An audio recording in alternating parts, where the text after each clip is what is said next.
እንዳንተው ፈቃድ እንዳንተው ፈቃድ እንዳንተው ምርጫ። ሰላም አለይኩም ወራህመቱላሂ ወበረካቱ። ስሜ ሙከሚል በድሩ እባላለሁ።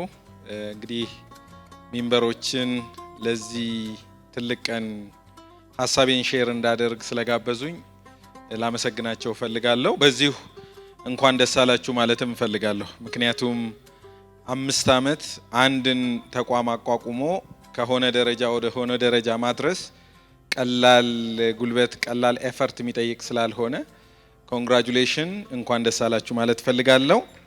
አንዴ ሞቅ ባለ ጭብጨባ ኮንግራቹሌሽን በሉልኝ። መርሐባ። እንግዲህ ዛሬ ያው ሁሌ ምርኩዝ የሚታወቅበት ህልም፣ ትጋት፣ ስኬት ነው።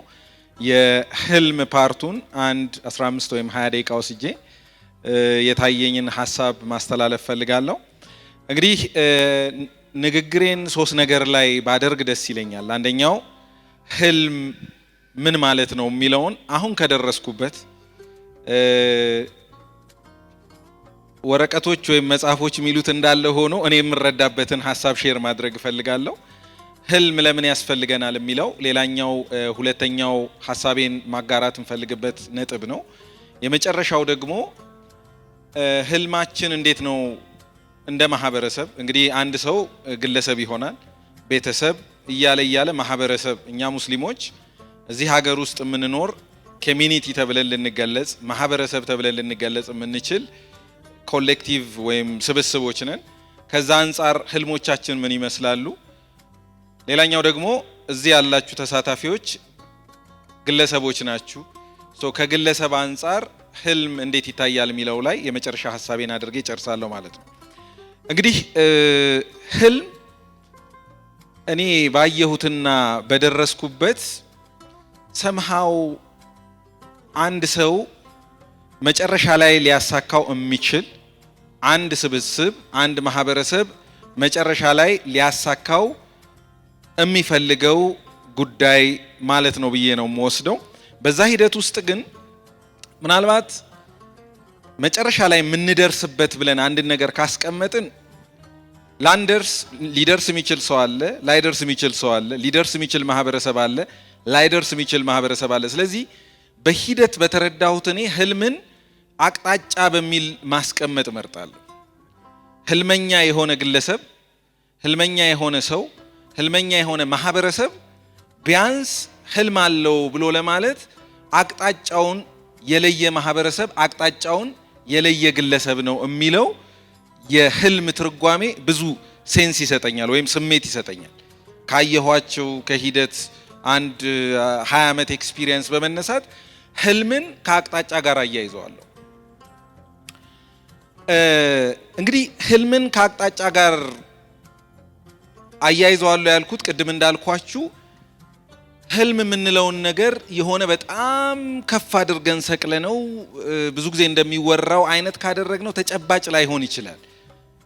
እንደ ግለሰብም ፊል ላናረገው እንችላለን፣ እንደ ማህበረሰብም ፊል ላናረገው እንችላለን። ህልምን ከያዝነው አቅጣጫ ጋር ከምንሄድበት መስመር ጋር ግን ካያያዝነው ሞር እለት ከእለት ከምንሰራው ጋር ለልባችን ቅርብ ይሆናል።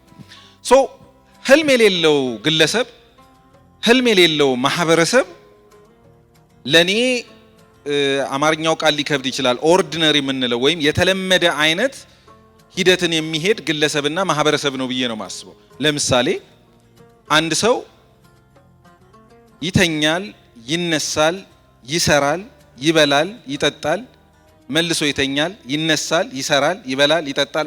ይሄ ሳይክል ለኔ ኦርዲነሪ ሳይክል የምለው ነው። ኖርማል ማንም ሰው ሊያደርገው የሚችለው ኢንፋክት ሰው ብቻ ሳይሆን አላህ ነፍስ የፈጠረበት ማንኛውም ፍጥረት ሊያደርገው የሚችለው እንቅስቃሴ ነው።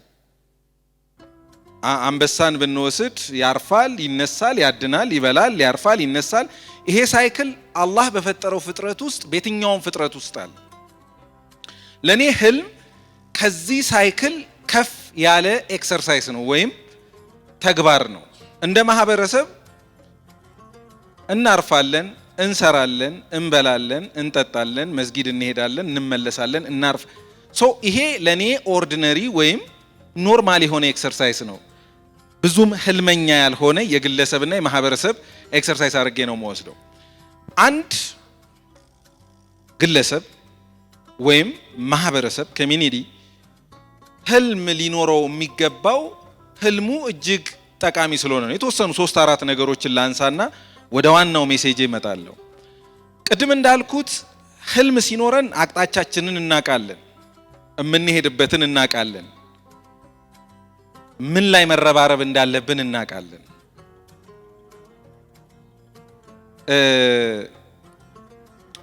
ከዚህ በፊትም ተናግሬዋለሁ። እኔ ግርም ይለኛል።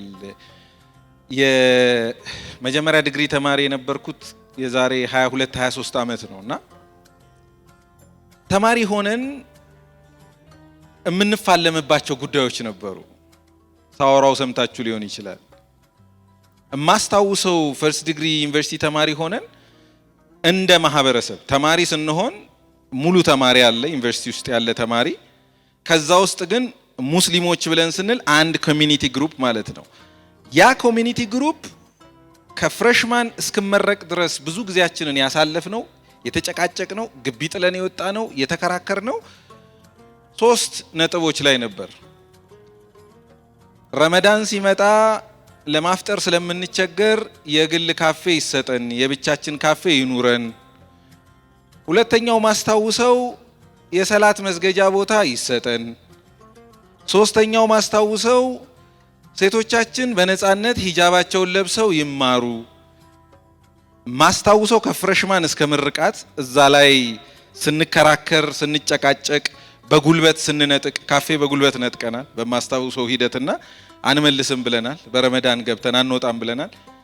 ከ20 ዓመት በኋላ ዛሬም ቆሜ ሳየው ማህበረሰባችንን የሚንጡት ጥያቄዎች ተመሳሳይ ናቸው። በጣም ትሪቪያል ትንሽ የሆኑ የመሰባሰቢያ አጀንዳም ኢነርጂያችን የሚሆኑት ሂጃብ ተከለከለ እኮ ሲባል ነው ነቅነቅ ያለ ሂደት ውስጥ የሚገባው። ሰላት ተከለከለና እንዴ 20 ዓመት እያለምን አልነበርም እንዴ ላለው 20 ዓመት ለመጣው ነገር እየመለስን ነበር። ራሴንም አብሮ ሞቅስበት ሂደት ነው። ሶ ወደ ኋላ ስመለስ እንደ ማህበረሰብ አቅጣጫ አልነበረንም ማለት ነው ወይ የሚል ጥያቄ ይመጣብኛል። ቢካዝ አቅጣጫ ያለው ማህበረሰብና ግለሰብ በምን መሰላችሁ? አንደኛው መለያው እንግሊዘኛውን ልበለውና በአማርኛ ለማስረዳት ሞክራለሁ። ማህበረሰብ አውትሳይድ ኢን ኦር ኢንሳይድ አውት ከሁለት አንዱ ሊሆን ይችላል ይባላል። ግለሰብ አውትሳይድ ኢን ወይም ኢንሳይድ አውት። አውትሳይድ ኢን ማለት አንድን ማህበረሰብ ከውጭ የሚመጡ ነገሮች የሚመሩት ከሆነ አውትሳይድ ኢን ማህበረሰብ ይባላል። ኢንሳይድ አውት የምንለው ማህበረሰብ ደግሞ የራሱን የቤት ስራ ሰርቶ ራሱ ካስቀመጠው ከህልሙ አንጻር የሚራመድ ማህበረሰብ ማለት ነው። ለምሳሌ የዛሬ 20 ዓመት የነበረው ህልም ትልቅ ግዙፍ ሚዲያ መመስረትና ላለንበት ሀገር ተጽዕኖ መፍጠር ቢሆን ኖሮ ምናልባት ከ20 ዓመት በኋላ ስለ ሂጃብና ስለምናምን አናወራም ማለት ነው። እኛ ዲፋይን ባደረግነው እኛ ባስቀመጥነው መንገድ ነው እንጓዝ የነበረው ማለት ነው። ሶ ህልምን ማለም እንደ ማህበረሰብም ሆነ እንደ ግለሰብ የሚሰጠን ትልቁ ነገር አቅጣጫችንን ማወቅ ነው። አቅጣጫችንን ማወቅ ደግሞ የሚሰጠን ጥቅም ኢነርጂያችንን፣ ጉልበታችንን፣ ሪሶርሳችንን ምን ላይ ማፍሰስ እንዳለብን ለይተን እንድናቅ እድል ይሰጠናል።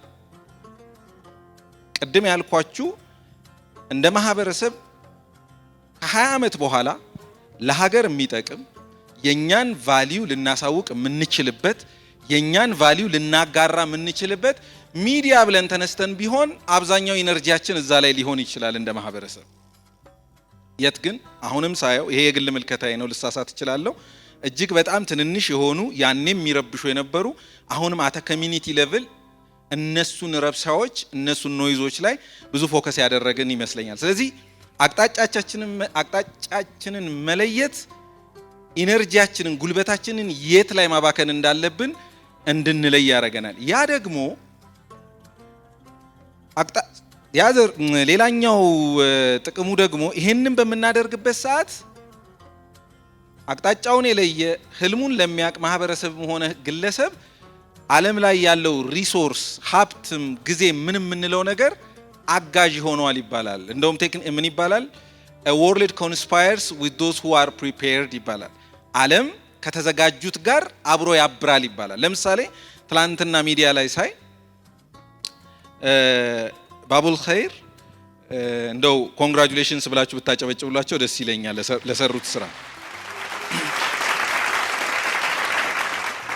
ያ ሁሉ ሰው ተሰብስቦ አንድ ቻሌንጅ አንድን ተቋም 1 ሚሊዮን ፎሎወር እና ከዛ በላይ ለማድረስ ሙስሊሙ ነን ሙስሊሙ አቅም ያለው የሌለው የተሰባሰበው ለምንድን ነው? ኦሬዲ ያ ተቋም አቅጣጫውን መድረስ የሚፈልግበትን ነገር ክሊር አድርጎ ስላስቀመጠ ነው። እዛ ተቋም ላይ ሄዶ ይሄንን ማገዝ እንደ ታላቅ ክብር ሰዎች የሚወስዱት ተቋሙ ቀድሞ መድረስ የሚፈልግበትን ህልሙን ስላስቀመጠ አቅጣጫውን ስለሚያቅ ወዴት እየሄደ እንዳለ ስለሚያቅ ነው የሆነው። ስለዚህ ህልማችንና አቅጣጫችንን ስንለይ ዓለም ከኛ ጋር ያብራል ብለን መናገር እንችላለን። የዓለም ታሪክ የሚያሳየው ያንን ስለሆነ ማለት ነው። ስለዚህ ህልም ያለው ማህበረሰብ፣ ህልም ያለው ግለሰብ ዓለም ላይ ካለው ሪሶርስ የተሻለ የመውሰድ አቅም አለው። ይሄንን በተለያየ አጋጣሚ ያየን ይመስለኛል። መጨረሻ ላይ ደግሞ አራተኛው ማነሳው ጥቅሙ ፎከስ ማድረግ። ቅድም እንዳልኩት ነው ሂጃብ ብንከለከል ህልማችን ክሊር ያስቀመጥነው ከሆነ ሂጃብ መከልከል የአንድ ቀን ወይም የአንድ ሳምንት ትግላችን እንጂ ዋናው ትግላችን አይሆንም። because ዋናው ማሳካት መድረስ የምንፈልግበትን ነጥብ ለይተን ስላስቀመጥን በተለያየ ጊዜ የሚነሱ ኖይዞችን እንደ ኖይዝ እንደ ጫጫታ ማኔጅ አድርገናቸው ነው የምናልፈው። አቅጣጫ ሳይኖረን የምንደርስበትን ሳናቅ ስንቀር ግን እነኚህ በተለያየ አጋጣሚ የሚፈጠሩ ነገሮች እየረበሹን ሙሉ ኢነርጂያችንን ፎከሳችንን ወደዛ የማዞር ሂደት ይኖራል። ይህን ካልኩ ዘንዳ በቀጣይ እንደ ማህበረሰብ እንደ አቅጣጫ ቢያዙ ምላቸውን ነጥቦች አንስቼ ወደ ግለሰብ ሄጄ ልጨርስ ንግግሬን። እኔ ከዚህ በፊትም እንዳልኩት አንድ ማህበረሰብን ጠንካራ የሚያደርገው ብዬ ማምነው ታቁታላችሁ ኤምኢ ስኩዌር ተብሎ በስፋት የሚገለጸው ነው። ኤምኢ ስኩዌር ምንድነው? አንደኛው ሚዲያ፣ ኤዱኬሽን ትምህርት፣ ኢኮኖሚ። ቀደም ብየዋለሁ። እዚህ ሀገር ላይ ስንኖር እኛ ማህበረሰብ ነን፣ ኮሚኒቲ ነን። አንዳንዴ ምን ብዬ አስባለሁ አመስጋኞች መሆን መቻል አለብን። እኛ ብዙ ቤኔፊት አድርገናል ሌሎች ከፈጠሩት ሚዲያዎች። ሰዎች እኔ እንድንሳሳት አልፈልግም። እኔ ማምንበት እምነት ምንድነው እዚህ ሀገር ውስጥ ኮንትሪቢዩት ካደረግነው ሚስተካከል ወይም የሚበልጥ ነገር ቤኔፊት አድርገናል ብዬ ነው ማስበው። እስቲ ሚንበርን ሌሎችን ሚዲያዎች ለኛ የሚያገለግሉት ሚዲያዎች እንተዋቸውና ለሀገር የሚያገለግል ሚዲያ ኮንትሪቢዩት አድርገናል ወይ እንደ ኮሚኒቲ? ይሄ ትልቅ ጥያቄ ነው። ለራሳችን ልንሰጠው የሚገባ ትልቅ የቤት ስራ ነው። መሐላችን ኡስታዝ ጀማልን በማየቴ በጣም ደስ ብሎኛል። ምክንያቱም አንድ ግለሰብ ህልም ሲኖረው ምን ሊያደርግ እንደሚችል ከምረዳባቸው ሰዎች መካከል ነውና ብታመሰግኑልኝ እሱንም ደስ ይለኛል በጭብጨባ። አንድ ሰው ብቻውን ቆሞ ሀገሬን ዲፌንድ ማድረግ እችላለሁ ብሎ አስቦ ተግብሮ የተንቀሳቀሰ ግለሰብና ውጤት ያመጣ ግለሰብ ስለሆነ ነው ይሄን ያልኳችሁ። እኛ እንደ ማህበረሰብ ለምንኖርበት ሀገር ውስጥ ህልም ኖሮን ሚዲያ ኮንትሪቢዩት አድርገናል ወይ? ካታሮችን ውሰዷቸው እስቲ። ካታሮች ወይ ሚድል ኢስት ያለ ሰው ከሲኤንኤን ተጠቅሟል፣ ከቢቢሲ ተጠቅሟል፣ ከፎክስ ኒውስ ተጠቅሟል። ፖዚቲቭሊም ኔጌቲቭሊም ኢንፍሉዌንሰር ተደርገናል። ሚዲያቸውንም ዜና እንወስዳለን፣ ካታሮችም ወስደዋል። ካታሮች ግን አልጀዚራን ለዓለም ምን አድርገዋል? አበርክተዋል። እኛ እንደ ሀገር ሚዲያ ኮንትሪቢዩት አድርገናል። ኮንትሪቢዩሽኑ መሃል ያለው ብዙ ነገር አለ። እሱን ለጊዜው አላወራው። አንደኛው እንደ ኮሌክቲቭሊ እንደ ማህበረሰብ ስንሄድ ህልማችን መሆን አለበት ብዬ የማስበው ሁሉ ነገር ላይ መሳተፍ አንችልም፣ ሁሉ ነገር ላይ መስራት አንችልም።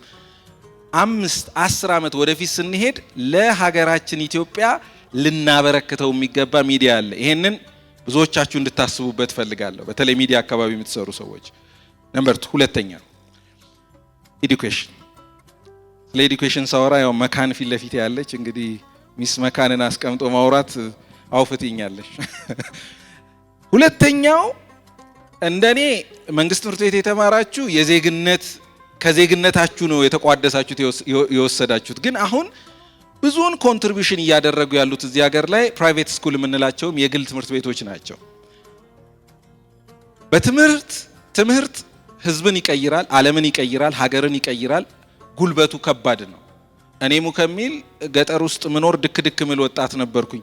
ትምህርት ነው አዲስ አበባ ካለ ሰው ጋር ኢንትሮዲዩስ ያደርገኝ። ስለዚህ እኔን እንደዚህ ኢንትሮዲዩስ ካረገ ብዙ ሰውን ኢንትሮዲዩስ ያደርጋል ብዬ አምናለሁ። ትምህርት ላይ በተመሳሳይ ለሀገር ኮንትሪቢዩት ያደረግነው ነገር አለ ወይ? ራሳችንን እንጠይቅ። ግለሰቦች ባቋቋሙት ትምህርት፣ ሌሎች ተቋሞች ባቋቋሙት ትምህርት ቤት ገብተን ተጠቅመን ወጥተናል። እኛ እንደ ህልም እንደ ማህበረሰብ ለዚህ ሀገር በትምህርት ደረጃ ምን አስተዋጽኦ አድርገናል? አንዳንዴ ከወንድሞች ጋር ስናወራ የኛ እኮ ሙስሊሞችንን የተሻለ ቫልዩ አለን እንዲህ ይባላል። ኦኬ ካለን እሱን ካሪኩለም አድርገን ሰጥተናል ወይ? እንደ ሀገር ኮንትሪቢዩት አድርገናል ወይ? ሌላው በካሪኩለም አድርጎ ሰጥቶናል፣ ተጠቅመንበታል። ሁለተኛ ህልማችን ከኤዱኬሽን አንጻር መቃኘት ያለበት ህልም አለ ብዬ አስባለሁ። ሶስተኛው ብዙ ጊዜ ማወራበት ኢኮኖሚ ነው። በኢኮኖሚ አባቶቻችን ጥሩ ነገር ሰርተው ነበር ብዬ ኮንትሪቢዩት ያደረጉት ነገር ነበር እዚህ ሀገር ላይ። ቢያንስ አማና ሲነሳ፣ መታመን ሲነሳ ይያያዝ ነበረ እኛ ካለንባቸው ሴክተሮች ጋር። ዛሬ ያ ነው ወይ ያለው? ዛሬ እንደ ኢኮኖሚ ለሀገር ኦርጋናይዝድ በሆነ መንገድ እንደዚህ ኮንትሪቢዩት ማድረግ አለብን ብለን እንንቀሳቀሳለን ወይ? ሶስቱ ላይ ትልቅ የቤት ስራ አለብን ብዬ አስባለሁ። ተቋሞቻችን በዚህ ደረጃ ከፍ ብለው ኮንትሪቢዩት ካላደረጉ እኛ የዛሬ 22 ዓመት 23 ዓመት የታገልንበትን ሂጃብ ምናምን ቢባል ለኔ አውትሳይድ ኢን ናቸው፣ ከውጭ ለሚመጣ ነገር የሚመልሱ ተቋሞች እንጂ ከራሳቸው ዲዛይን አድርገው ለውጭ ለሀገር ኮንትሪቢዩት የሚያደርጉ አይደሉም። ስለዚህ እንደ ማህበረሰብ ህልምን በዚህ ደረጃ ብናየው ደስ ይለኛል። እንደ ግለሰብ ሰሞኑን አንድ ንግግር ተናግሬ ነበርና አንዳንድ ሰው አፕሪሺየት አድርጎታል፣ አንዳንድ ሰው ሊወቅሰኝ። ከቢዝነስ ጋር ላይ ያይዘውና ላውራው የሚቀርበኝ ያ ስለሆነ ሰሞኑን አይታችሁ ከሆነ የሀብታም የወራሽ ቁልፍ ያዥ እንዳትሆን ምናምን የሚል አንድ ወሬ አውርቼ ነበር ሶሻል ሚዲያ ላይ። ሪሊ ልቤን ስለሚነካኝ ነው ይህንን ነገር የተናገርኩት። ምን ለማለት ነው? በግል በምንሰራው በየትኛውም ዘርፍ ላይ ለምንድን ነው ምሰራው ብለን እንጠይቃለን ወይ?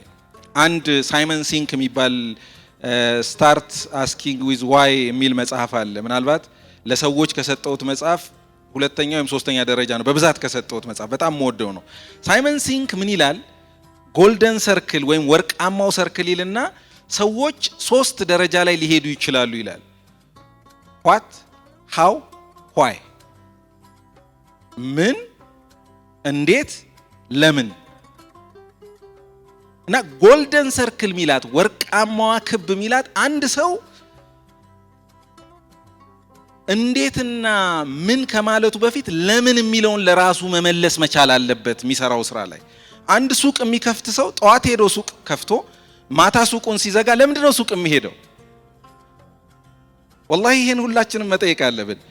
ኢምፖርተር ነን፣ ለምንድን ነው ገዝተህ የምትሸጠው? የወራሽ ቁልፍ ያዥ ያልኩት ለዛ ነው። በጣም ልንሰራ እንችላለን፣ ገንዘብ ልናከማች እንችላለን። ለምን? አንድ የሰማሁት አለ እዚህ ሀገር ላይ ትልቅ ከሚባሉ ባለሀብቶች መካከል ነው። አንድ ካምፓኒ ፈጥሮ እሱ ለሚከተለው ቤተ እምነት ብቻ የሚሰራ ካምፓኒ የፈጠረ ሰው አውቃለሁ። ያ ካምፓኒ የሚያስመጣውም የሚያመርተውም የሚሸጠውም የሚያተርፈውም እሱ ለሚከተለው ቤተ እምነት ነው። ወደ እሱም አይመጣም። ግን ምን ያደርገዋል? ያንን ካምፓኒ ማኔጅ ያደርገዋል። ለምንድን ነው የምንሸጠው? ለምንድን ነው ገንዘብ የምናገኘው? ሐቂቃ አንዳንዴ እኮ ገንዘቡን ሰብስበን ለምን የሚለውን ካልመለስን በሰላም ይኖሩ የነበሩ ልጆቻችንን በውርስ ድራሻቸው እንዲጠፋ እናደርጋቸዋለን። ባንሰበስብላቸው ይሻል ነበረ። ለምን የሚለውን ስላልመለስን። ለምንድን ነው ገንዘብ የማገኘው? ለምንድን ነው የምማረው? ለምንድን ነው ማስተምረው? ለምንድን ነው ጋዜጠኛ የሆንኩት? ለምንድነው እንትን የሆንኩት የሚለው ጎልደን ሰርክሉ ነው። የሆነ ቫልዩ ሰተን መሄድ ካልቻልን ገዝቶ ሽጦ ብር ማከማቸት is useless። ህልም የምንለውን ነገር አይዝም። ስለዚህ ህልምን በግል ስናመጣው በምትሰሩት ስራ ለምን በሉ። ለምሳሌ ጥቂት ምሳሌዎችን ነግሬያችሁ ልዝጋው።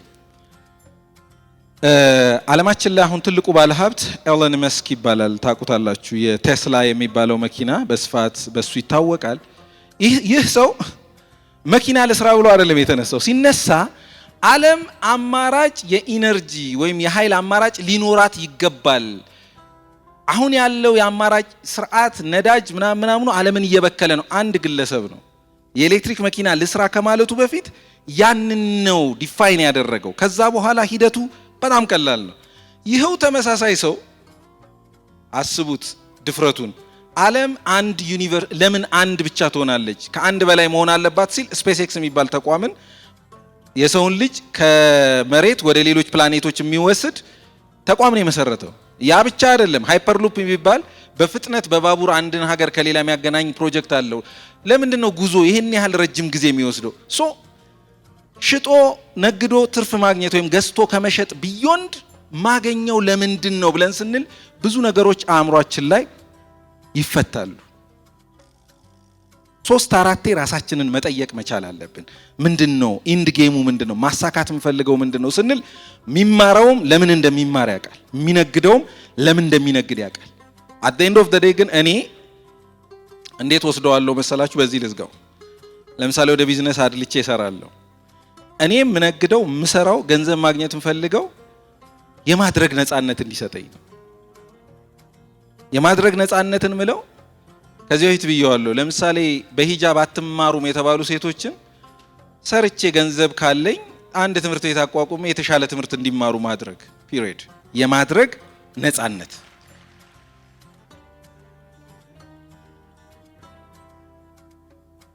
ያልሆነ ጋርቤጅ አእምሮው ላይ ማህበረሰቡ ላይ የሚያመጣ ሚዲያ ካለ በጣም የተሻሻለ ሚዲያን አቋቁሞ ማህበረሰቡን በመናቀው ፕሪንሲፕል መግራት እያለ ይሄዳል።